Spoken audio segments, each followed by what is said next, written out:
اور یہ شوال کا یہ مہینہ، اس مہینے کے 6 نفلی روزے بھی ہوتے ہیں۔ رسول کریم صلی اللہ علیہ وسلم نے فرمایا کہ جو شخص رمضان المبارک کے مہینے روزے کے ساتھ شوال کے 6 روزے رکھے تو گویا اس نے ساری زندگی روزے رکھے ہیں،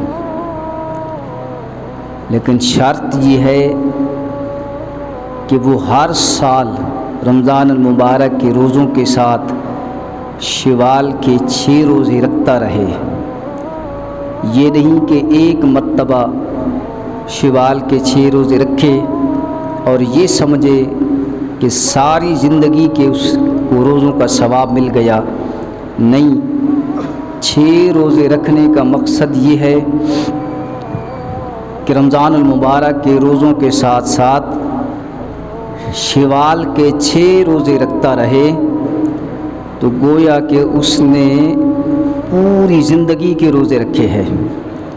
میرے کریم آقا صلی اللہ علیہ وسلم نے فرمایا کہ 2 راتیں ایسی ہیں کہ جو شخص ان 2 راتوں کو جاگ کر عبادت کر کے خدا کو راضی کر لے تو اس پر جنت واجب ہے۔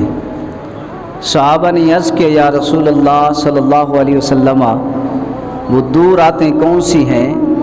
تو میرے کریم آقا صلی اللہ علیہ وسلم نے فرمایا ایک رات عید الفطر کی رات ہے اور دوسری رات عید الاضحیٰ کی رات۔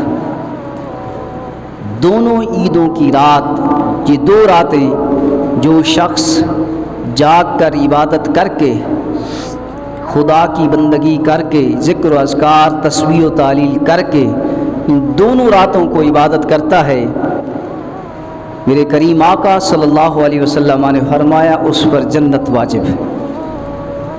اور آقا کریم صلی اللہ علیہ وسلم نے فرمایا کہ 5 راتیں ایسی ہیں، 5 راتیں کہ ان 5 راتوں کو جاگنے سے عبادت کرنے سے اللہ کریم اس کے سارے گناہ بخش دیتا ہے۔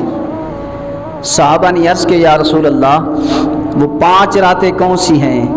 تو میرے کریم آقا صلی اللہ علیہ وسلم نے فرمایا وہ 5 راتیں، ایک رات عید الفطر کی رات اور دوسری رات عید الاضحیٰ کی رات اور 3 راتیں 8ویں 9ویں 10ویں ذی الحج کی رات۔ ان 5 راتوں کو جو شخص جاگتا ہے، میرے کریم آقا صلی اللہ علیہ وسلم نے فرمایا اللہ کریم اس کے سارے گناہ معاف فرما دیتا ہے۔ اللہ اکبر! تو یہ تو 5 راتوں کی یہ فضیلت اور یہ 2 راتوں کی یہ فضیلت، اور جو شخص عابد ہو، زاہد ہو، متقی ہو، پرہیزگار ہو، جن کی ساری راتیں اس طرح گزرتی ہوں، اس شخصیت کا عالم کیا ہوگا، اس عظیم شخص کا مقام کیا ہوگا۔